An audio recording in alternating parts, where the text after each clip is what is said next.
Podium Podcast. Lo mejor está por escuchar. Falleció este lunes en Madrid a la edad de 75 años, víctima de una larga y penosa enfermedad. Pamplona se suma a la lucha contra una enfermedad incurable para cronificarla o curarla. Acudió al hospital y le detectaron una enfermedad terminal. Sufre una grave enfermedad a los 63 años.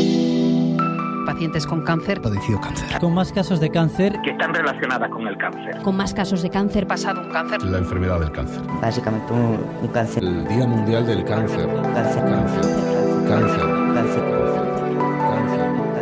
El cáncer se habla.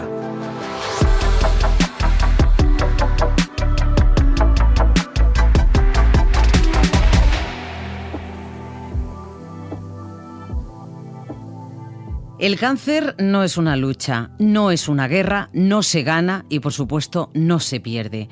Es vital desterrar para siempre esa metáfora bélica del cáncer. Se trata de un tópico tan simplista como nocivo. Porque si el cáncer fuera acaso una lucha, ¿qué pasa con los pacientes que mueren? ¿Se han rendido? ¿Lucharon mal? No funciona así. Ni ese enfoque ayuda a los pacientes en su tratamiento, ni es justo que además de sufrir su enfermedad, se les responsabilice de ella. También es importante acabar con ciertos tópicos tan cursis como falsos, que se suelen ver en el tratamiento informativo y social del cáncer. Se habla de tener una mente positiva, sin emociones desagradables, como si ésta estuviera más preparada para curarse de cáncer.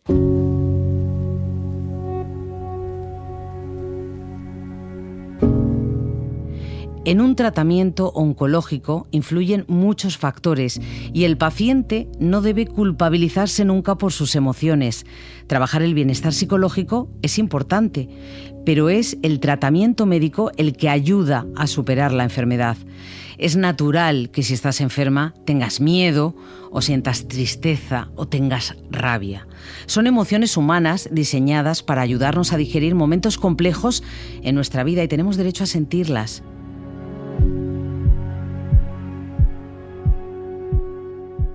Frente a la dictadura de lo positivo que responsabiliza a los pacientes por sentirse mal, proponemos una mirada más real sobre el proceso oncológico.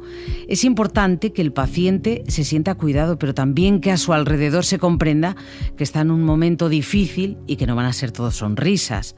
Para hablar de todos estos temas tenemos hoy a Paloma Romero, del área de atención psicológica de la Asociación Española contra el Cáncer, y a Tamara Cosano, paciente y autora del libro Historia de una fecundación in vitro y alguna más.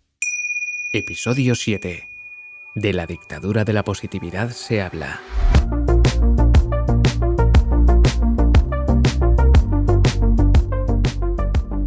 ¿Cómo se siente un paciente de cáncer obligado a estar feliz? ¿Cómo ayudar a tener un planteamiento más realista sobre la enfermedad? Paloma Romero forma parte del área de atención psicológica de la Asociación Española contra el Cáncer. Hola, Paloma. Hola, María, ¿qué hay? Mira, vamos a empezar lo primero por partir del concepto. Vamos a llamarle a las cosas por su nombre. Hay una cosa que se llama dictadura, y lo digo bien, lo remarco, dictadura de la positividad. ¿Esto qué es? Pues es una forma de decir, ¿no?, que se nos exige mirar las cosas con optimismo, independientemente de lo que esté pasando.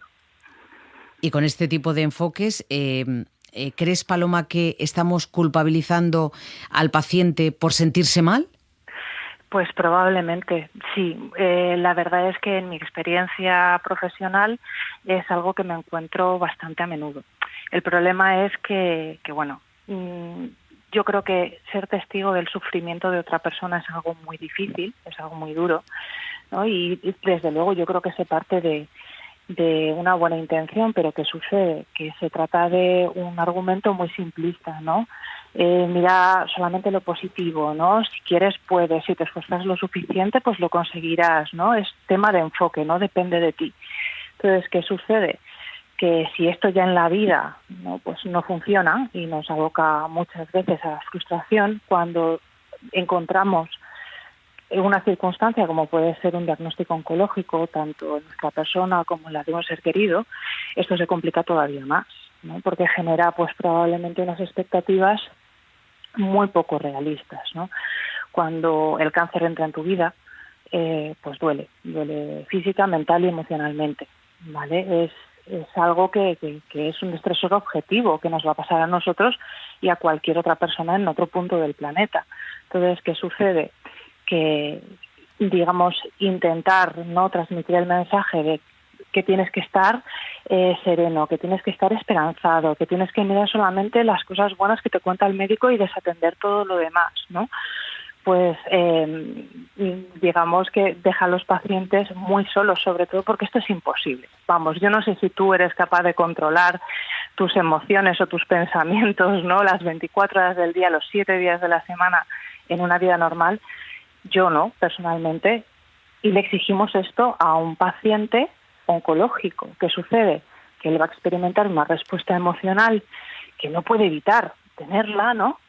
Y que frente a este planteamiento, pues probablemente él pueda sentirse, pues a lo mejor, pues que no está haciendo las cosas bien, ¿vale? Que a lo mejor está empeorando su pronóstico, que a lo mejor hay algo que en él no funciona, ¿no? Y si además estos mensajes se siguen reforzando por parte del entorno, como dices, de nuevo, desde la mejor de las intenciones. Sí, claro, pero el mensaje es muy, muy, muy, muy dañino y como tú decías y lo decías muy bien, un mensaje muy, muy simplista. Y con esta simpleza, vamos a decirlo así, a las emociones normalmente las caracterizamos de buenas y malas, pero esto es un error. A ver, yo creo que algún compañero psicólogo, para explicar algo en un campo que no es en algún momento esa forma de distinguir las emociones le sirvió. Pero las emociones no son ni buenas ni malas. Claro. Y de hecho, las emociones son información. Básicamente nos orientan sobre situaciones, especialmente situaciones nuevas de las que no tenemos pues experiencia previa, y nos ayudan a tomar decisiones y nos ayudan a enfocar las cosas de forma que pues probablemente nos ayuden a obtener el mejor de los resultados, y en el caso no del cáncer pues muchas veces a sobrevivir, y todas son importantes. O sea, por ejemplo, con la dictadura esta de la positividad o del optimismo, como lo llamamos, ¿no?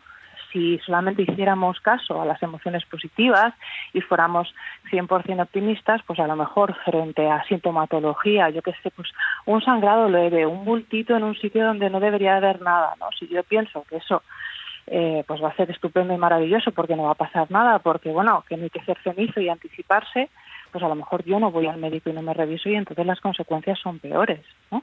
Efectivamente, me quedo con tu frase de la emoción no es ni buena ni mala, es simplemente eso, emoción. Y yo te pregunto ya por último, ¿cómo se ayuda, cómo ayudas tú a pacientes y a familiares a lidiar con este tipo de planteamientos, como ya hemos dicho muchas veces, tan dañinos? Lo primero, escuchando, ¿vale? Haciéndoles sentir que lo que piensan, lo que sienten tiene sentido, es legítimo. Les explicamos, ¿no? Les explico cómo funciona el cerebro humano en situaciones como esta, ¿vale? Normalizando muchas de sus reacciones, cosa que a ellos les da muchísima tranquilidad.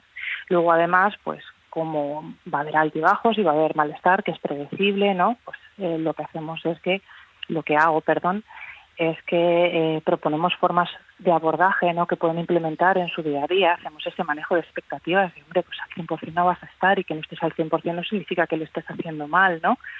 Y de cara también, pues por ejemplo, con familiares, aunque también lo trabajamos con pacientes, pues muchas veces, además de detectar estos mensajes perniciosos, ¿no? Sobre todo lo que hacemos es intentar eliminar cualquier barrera en la comunicación que pueda haber, de manera que el paciente, ¿vale?, no se tenga que sentir solo, ¿no?, frente a pues este malestar que no puede evitar, pero ¿por qué no decirlo, no? También el familiar, que el familiar también muchas veces se guarda cosas, ¿no? Sí. Y bueno, pues a lo mejor pues podría estar más acompañado, ¿no? Evidentemente, la compañía en estos casos es fundamental, y además la compañía que sepa en todo momento lo que decir y desterrar este tipo de mensajes. Nos has ayudado mucho, gracias Paloma.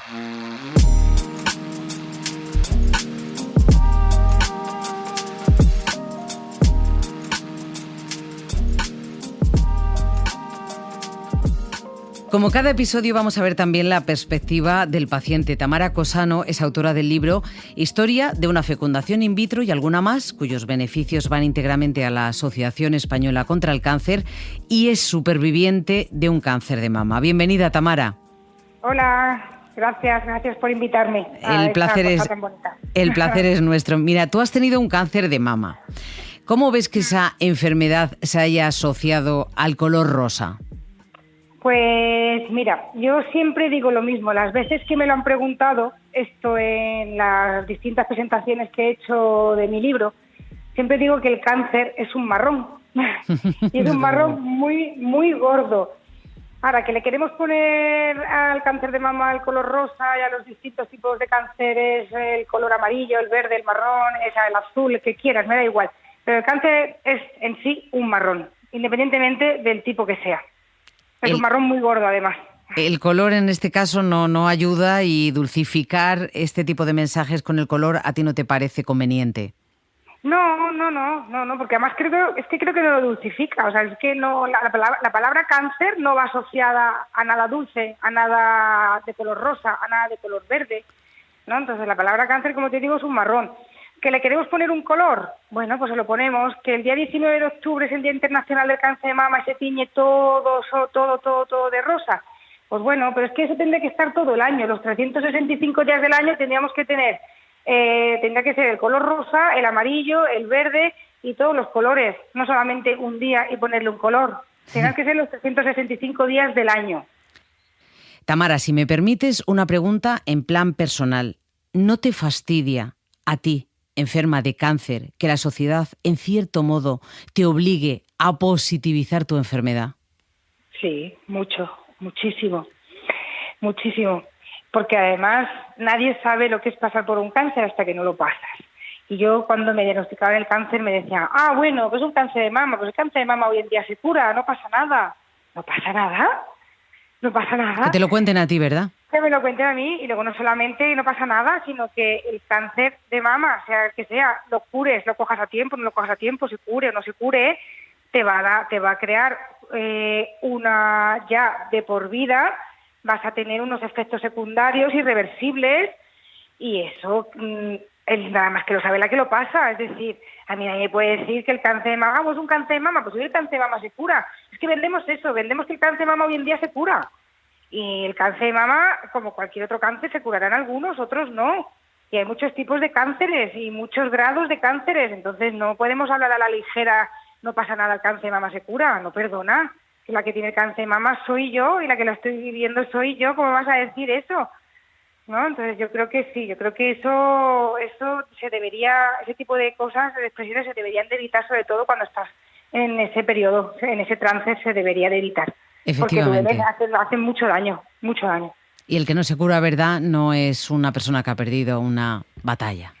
Efectivamente, porque además desgraciadamente hay muchas, y eso pues no es prudente para nada, absolutamente. Ni prudente ni ayuda, totalmente de acuerdo.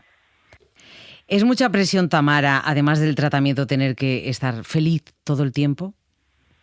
Nosotros, los pacientes oncológicos, tenemos momentos de todo. Es verdad que, la actitud cuenta mucho, ¿no? Y decir, me diagnosticaron un cáncer de mama y yo quiero creer y quiero pensar y voy a hacer todo lo posible para curarme y para estar bien. Pero no siempre se está bien, por supuesto que no.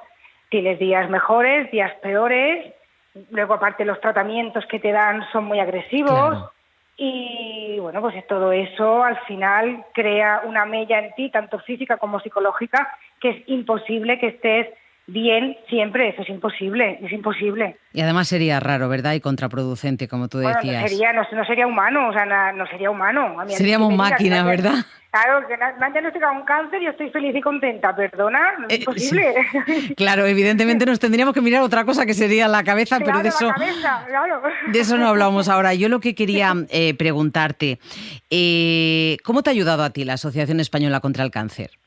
Pues me ayudó muchísimo, porque cuando te diagnostican un cáncer, porque tú oyes muchas cosas, ¿no? Conoces a mucha gente, porque desgraciadamente esta enfermedad la sufre mucha gente, conoces a mucha gente que ha pasado por eso. Pero hasta que no te toca a ti, no sabes realmente lo que te pasa por la cabeza. y lo que sientes. Entonces a mí me ayudó muchísimo el hecho de poder contar con alguien que está al otro lado del teléfono y resolver todas mis dudas. Es decir, yo llamaba y decía, oye, por favor, ¿me podéis decir qué porcentaje hay de curabilidad en el cáncer de mama? ¿Me podéis decir para el tipo de tumor que yo tengo cuántas mujeres se curan a los 5, a los 10 años, a los 15? O sea, para mí fue fundamental el tener a otra persona, como te digo, al otro lado del teléfono, que me resolviese todas las dudas, que me tranquilizara. Es que es tan importante hacer una labor tan bonita y tan necesaria para nosotros, que eso no está pagado con nada en el mundo, con nada. Es tan necesaria, ¿verdad?, la información y la información rigurosa, que eso solo sale de las fuentes fiables, y en este caso es la Asociación Española contra el Cáncer. Los beneficios de tu libro van a la asociación. ¿Cómo ha sido para ti contar tu experiencia? Pues mira, mi experiencia fue a raíz de una serie de acontecimientos traumáticos que pasaron en mi vida, y cuando fui a la psicóloga me recomendó, porque yo le decía que me costaba mucho hablar de todo lo que me había pasado, me costaba mucho exteriorizar con palabras todo. Y me dijo, ¿te gusta escribir? Le dije, me encanta. Me dijo, pues escribir es una forma de terapia. Y lo escribí, y una vez que lo tenía escrito, pensé, ostras, si yo esto lo hubiese leído en primera persona de cuando yo estaba pasando por todo este periplo, a lo mejor no hubiese llegado tan lejos y a lo mejor no me hubiese provocado esta enfermedad, a lo mejor me hubiese ayudado mucho el leer algo así, ¿no? Y me decidí a escribirlo aún contando todas mis intimidades, porque cuento todas mis intimidades sabiendo que eso iba a ayudar a muchas mujeres que estuviesen pasando o que fuesen a pasar por lo mismo que he pasado yo. Y eso fue, y luego pues los beneficios a la asociación lo tuve claro, porque dije, yo tengo mi trabajo, afortunadamente, mi marido tiene su trabajo, y dije, si a mí me han ayudado tanto, ellos, pues esto que lo he hecho como algo que ni siquiera me imaginaba que fuese a tener tanto éxito, pues qué manera de devolverles a ellos. Vamos, no hay nada, o sea, no hay nada con qué pagaros, pero si de alguna forma puedo yo ayudar ahora a otras personas, pues dono todo lo que se gane con los libros a la asociación, y es una manera de devolveros el favor que me hicisteis y todo lo que me ayudasteis, para que ayudéis a otras mujeres que estén pasando lo mismo que yo. Efectivamente, la verdad que te has ayudado, y has ayudado tantísimo, y con eso nos quedamos, y además por eso te damos las gracias. La Asociación Española contra el Cáncer dispone de un número de atención telefónica, el 900 100 036, que está disponible 24 horas los 7 días de la semana.